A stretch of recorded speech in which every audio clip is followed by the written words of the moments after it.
No auge do século XVIII, o reino mais glorioso da Europa enfrentaria um adversário poderoso, a força de seu próprio povo. Um homem se ergueria para inspirar a nação a afastar um rei relutante, uma rainha odiada, e uma nova república nasceria no sangue da Revolução Francesa.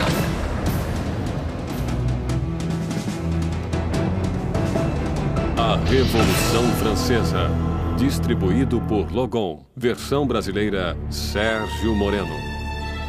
1794, prisão de Concierge, uma fortaleza impenetrável às margens do rio Sena.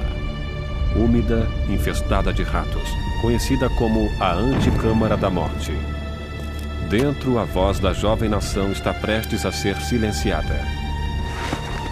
Enquanto seu cabelo é cortado e seu pescoço fica nu para a lâmina da guilhotina, Maximilien Robespierre prepara-se para pagar o preço pelo cataclismo deixado à sua volta.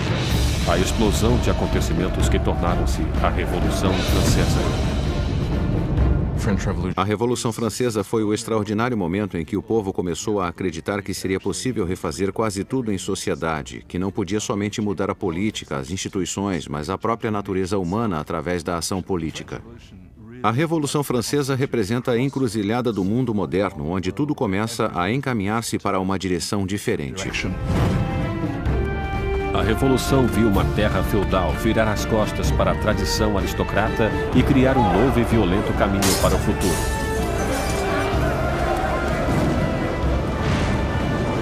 Faria estremecer os próprios fundamentos da Europa e seu impacto seria sentido além dos mares.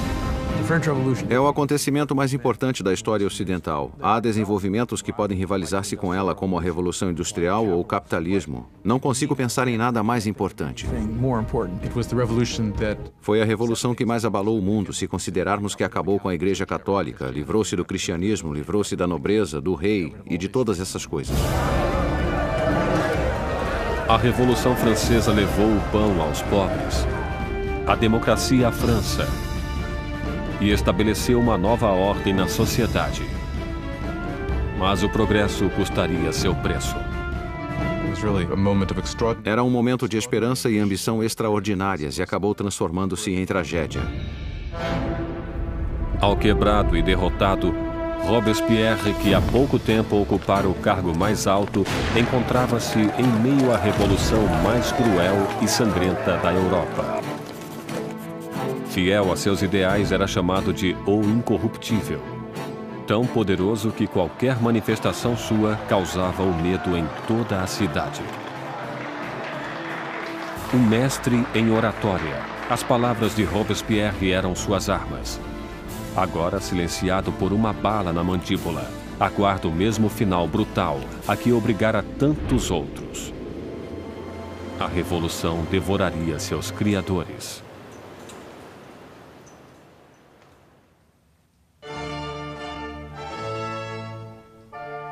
Ninguém poderia prever a turbulência que viria em um dia de primavera de 1770.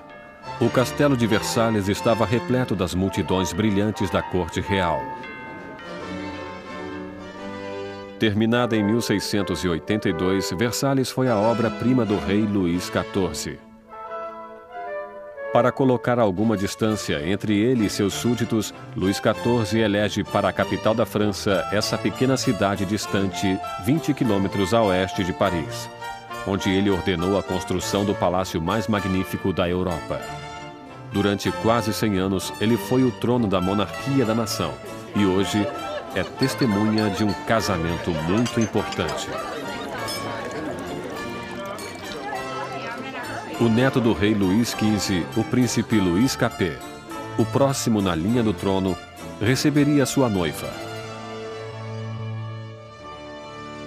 Com apenas 15 anos na véspera de seu casamento, Luís Capet é tímido e hesitante, com poucas das características esperadas de um futuro rei, e muito menos de um marido. Luís era um menino inexperiente, tímido, dolorosamente inadequado com 15 anos, sem possuir nenhuma graça social. A amante de Luís XV, Madame du Barry, chamava-o de menino gordo e mal alimentado. Basicamente, é só um menino. Era muito difícil para Luís tomar decisões. Tremia incessantemente e estava sempre pronto a deixar-se persuadir pela última pessoa com quem falasse. Claro que essas não são consideradas qualidades de liderança. O casamento de Luís era uma união política entre a família real austríaca, os Habsburgo, e a sua própria, os Bourbon. O casamento simbolizaria o fim de uma antiga rivalidade e o começo de novos laços regionais. A jovem noiva chega à França. É uma menina de olhos grandes, de 14 anos. Maria Antonieta. Maria Antonieta era uma arquiduquesa austríaca. Era a filha mais jovem da imperatriz Maria Teresa. Foi para a França como parte de um acordo de casamento que representava uma grande mudança de alianças, pois pela primeira vez a França e a Áustria tornavam-se aliadas e não mais inimigas.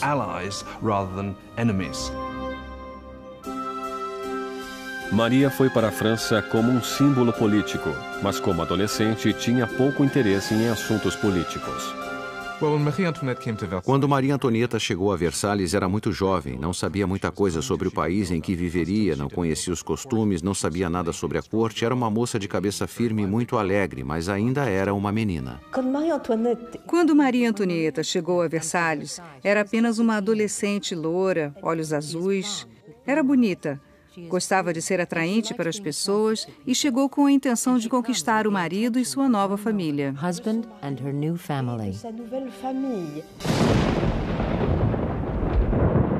Na noite do casamento, houve uma forte tempestade.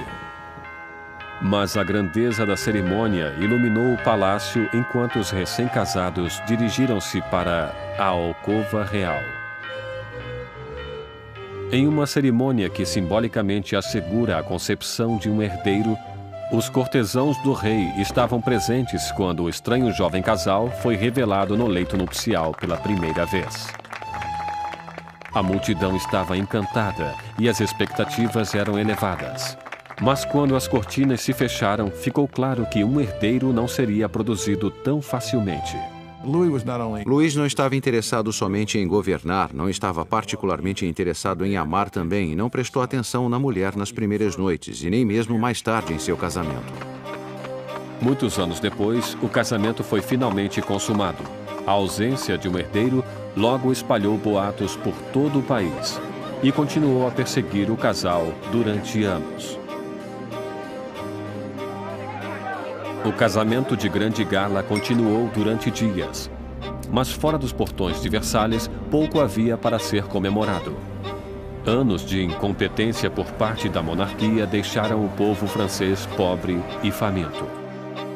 Há quase uma década, Luís XV perdera a Guerra dos 7 Anos em batalhas por territórios da América do Norte.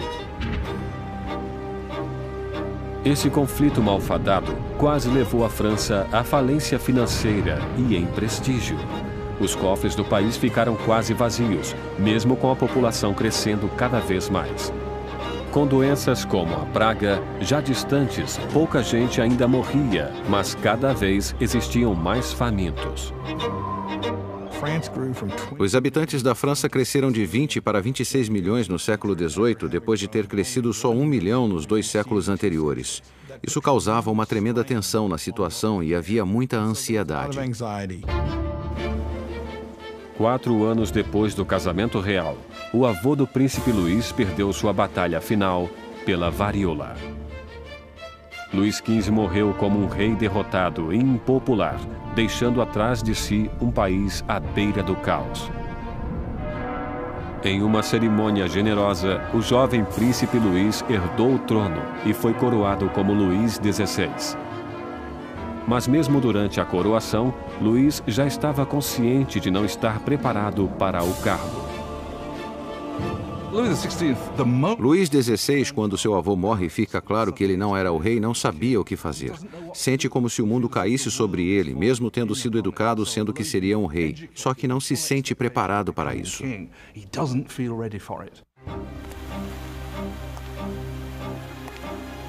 Para um reinado em crise, Luís XVI seria o pior homem a ser o novo rei. O jovem de 20 anos reza: "Protegei-nos, Senhor, pois reinamos muito jovens." Protegidos em seus aposentos reais em Versalhes, Luís e Maria iniciam suas vidas como jovens monarcas, enquanto, a apenas 20 quilômetros de distância, em Paris, outra nova era começava, que iria confrontar-se com a monarquia. Uma perigosa era de ideias. A era do Iluminismo.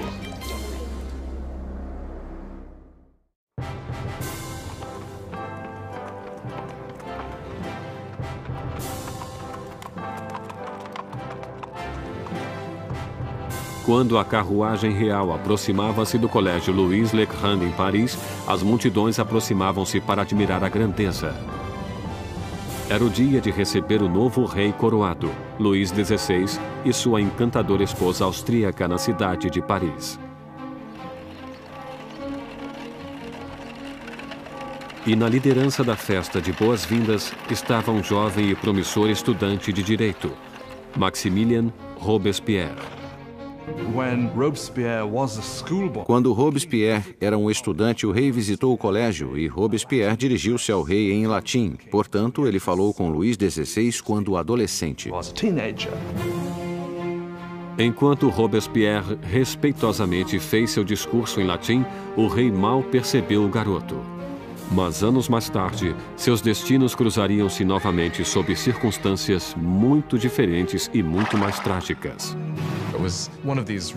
Foi um daqueles rituais que aconteciam em todas as escolas, apesar daquele ser carregado de ironia, pois aqui temos o jovem Robespierre lendo seu discurso em honra ao homem que ele mais tarde mataria.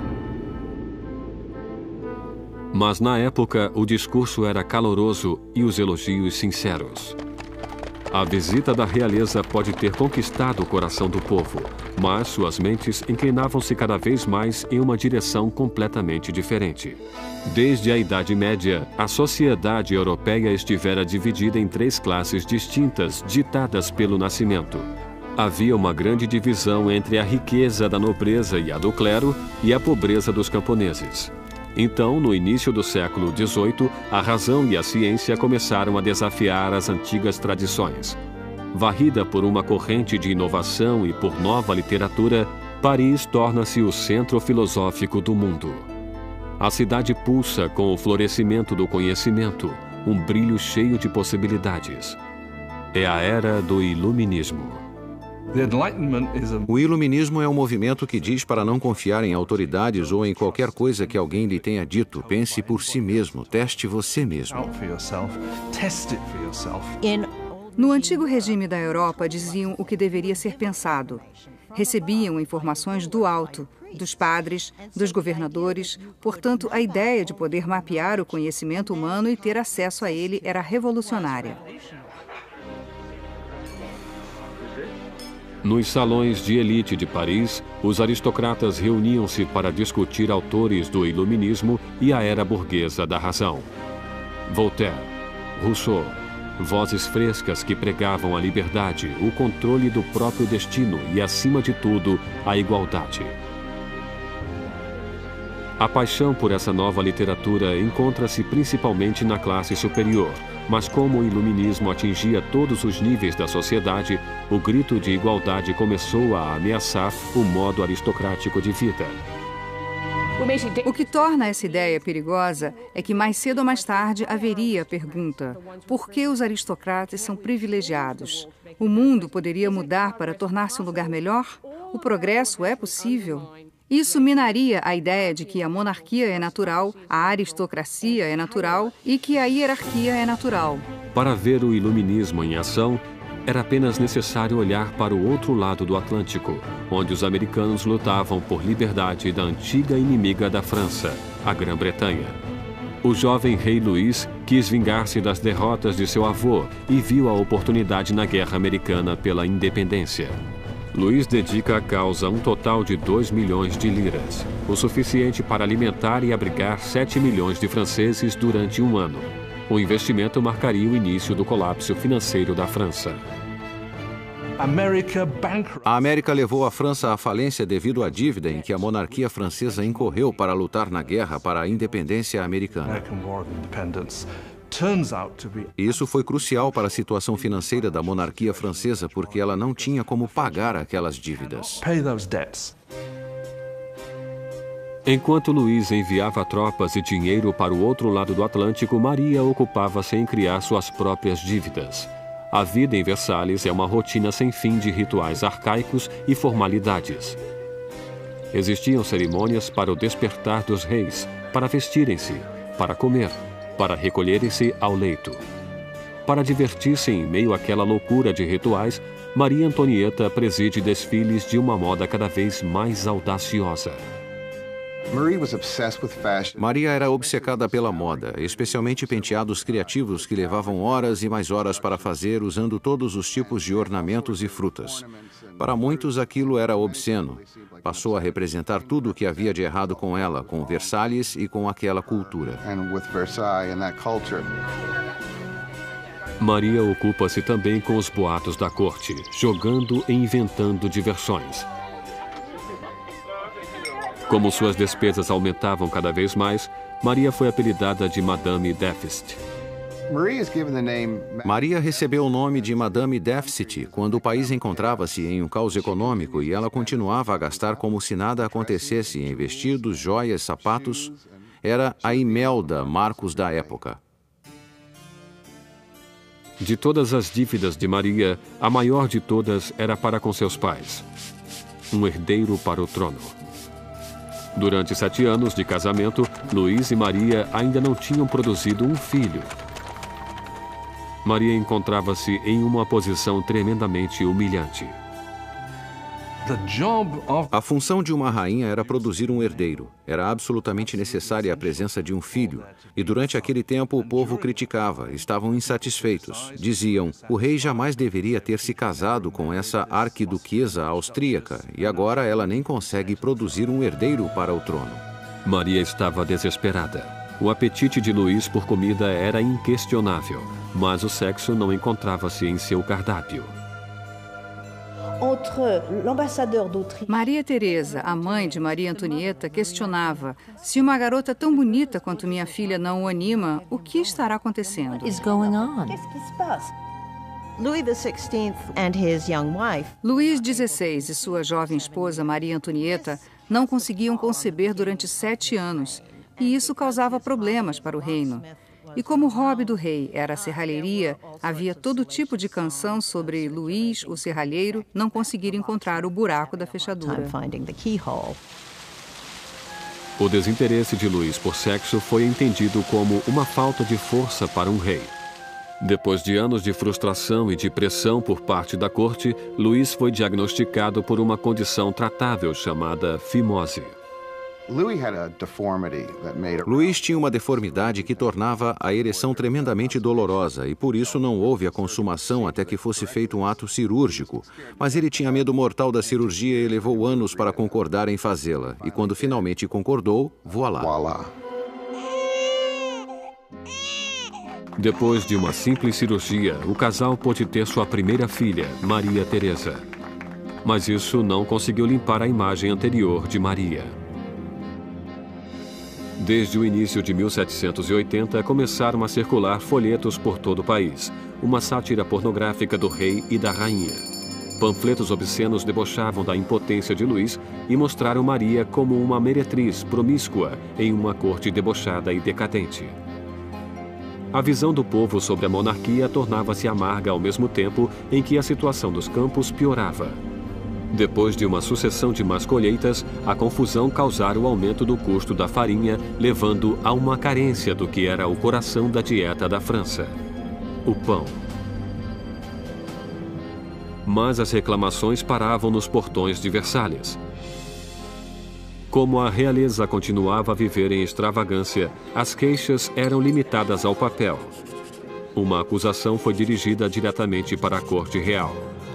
Vocês sabem por que existem tantos necessitados? É porque sua existência de luxo devora em um dia o que alimentaria 1000 homens. O homem por trás desta acusação? O mesmo jovem que apenas anos antes endeusara o rei e a rainha depois de sua coroação, Maximilien Robespierre. E nele, o povo logo ganharia uma voz para pedir liberdade e igualdade para a revolução. Versalhes, no final do século XVIII, era um oásis de extravagância rodeado por uma terra em desespero. E com um rei inseguro no leme, a França seguia o caminho certo para o desastre.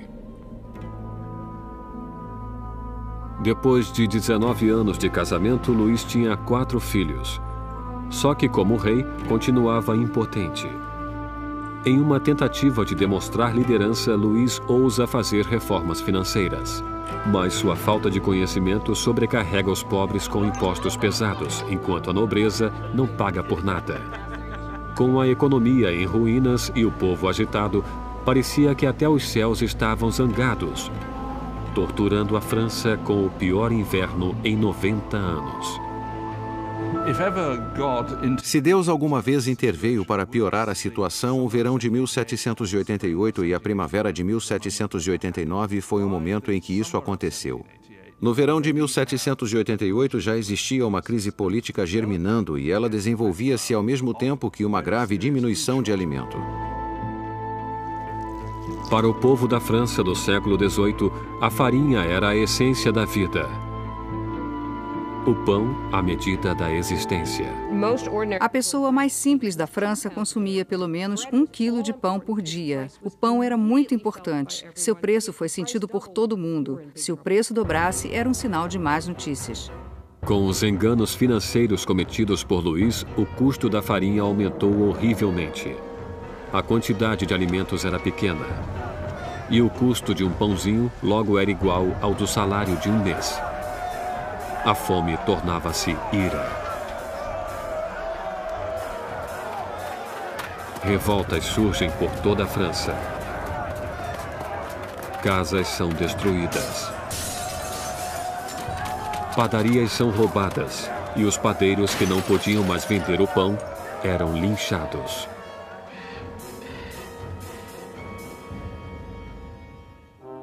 Com a economia em frangalhos, os bancos obrigam Luís a contratar um ministro das finanças, Jacques Necker, um pensador do iluminismo. Necker é popular de uma maneira que Luís só poderia invejar. Jacques Necker foi sem sombra de dúvida o ministro mais popular durante a primavera de 89, porque afirmou publicamente em seus pronunciamentos que o dever do governo seria garantir que houvesse pão suficiente para todos.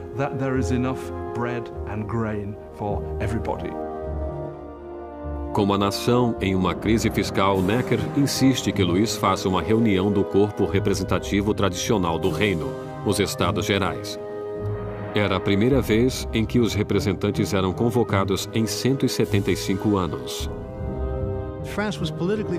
A França estava organizada politicamente em algo chamado de 3 estados. O primeiro estado era o clero, o segundo era a nobreza e o terceiro todos os outros. E segundo os censos contemporâneos, os 2 primeiros estados ocupavam 3% da população e o terceiro estado 97%. Muitos julgaram o fato injusto para com o terceiro estado, que era a maioria da população, ter somente 1/3 dos representantes.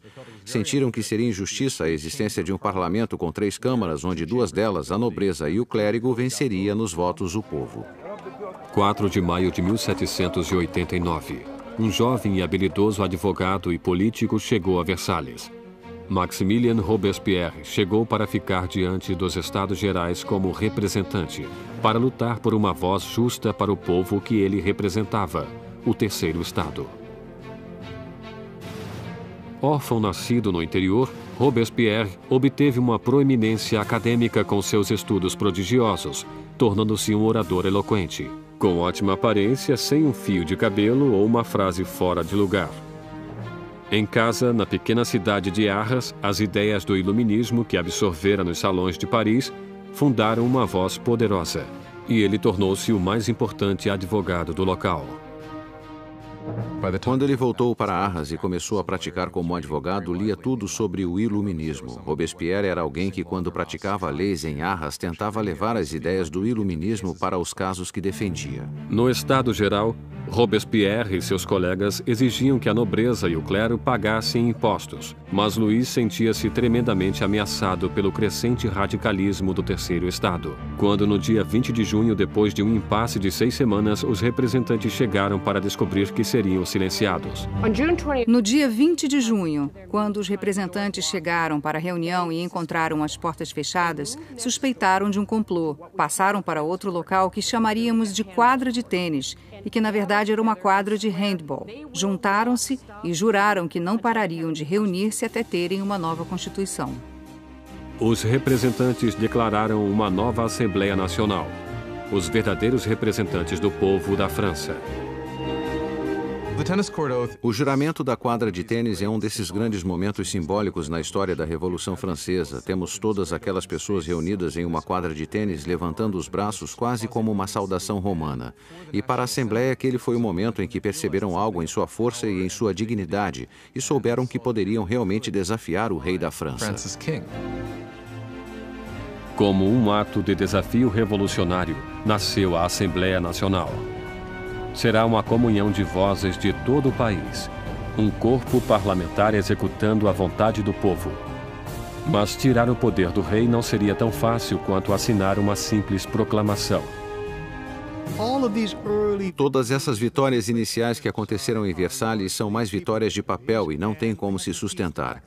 O medo que tomou os representantes em Versalhes quando nos aproximamos de julho de 1789 foi porque o rei reunia suas forças para dispersá-los, para acabar com eles. No início de julho, 30.000 tropas reais posicionavam-se em torno de Paris. Para defender-se, o povo formou uma nova Guarda Nacional. Os revolucionários atacam os arsenais de Paris e conseguem furtar 28.000 mosquetes. A única coisa que falta é a pólvora. E o povo sabe onde consegui-la.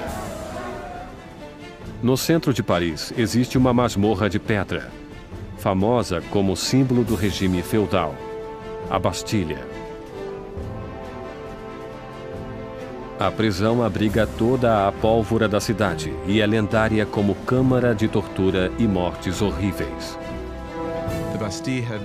A Bastilha fora o grande símbolo do despotismo real, o grande símbolo dos reis da França que iam além dos limites de seu próprio poder, fora um símbolo do horror para o povo francês. Em meio à revolta, acontece um ultraje surpreendente. Luís demite seu ministro das Finanças, Jacques Necker, o amado do povo, visto como simpático às massas. Horas depois de sua demissão, Paris fica sabendo que seu representante foi afastado. Não restou mais nada além da revolta.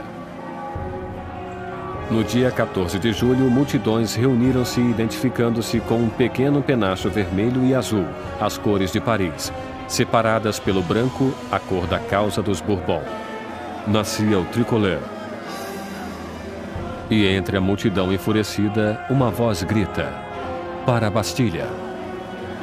Atacar a Bastilha significava que o povo de Paris dizia: não se livrarão da nova Assembleia Nacional. O povo está agindo, está armando-se e basicamente diziam: estamos do lado da revolução.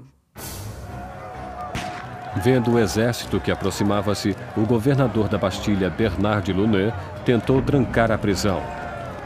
Armou uma defesa inútil, mas os saqueadores invadiram a fortaleza e atiraram-se sobre os guardas com facas e lanças. Finalmente, de Launay rende-se, mas a multidão furiosa arrasta-o pelas ruas. Os saqueadores exaltados chutam e esfaqueiam-no até que ele grita: matem-me de uma vez. E a multidão obedece. Ele é assassinado e nasce uma tradição revolucionária. Sua cabeça decepada desfila enfiada em uma lança.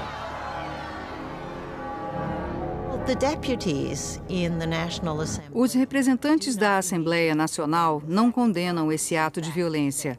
Na verdade, aceitam-no. E foi essa aceitação da violência popular que, pela visão de algumas pessoas, criou um padrão que teria consequências catastróficas para o desenvolvimento da Revolução. Com a fumaça ainda pairando sobre a Bastilha, Luís XVI voltava da caça. Em seu diário, em 14 de julho de 1789, escreve nada, referência à sua caçada mal sucedida. Um ajudante surge com as notícias das revoltas e da queda da Bastilha. Luís XVI pergunta: "É uma revolta?" "Não, senhor", ele responde. "É uma revolução."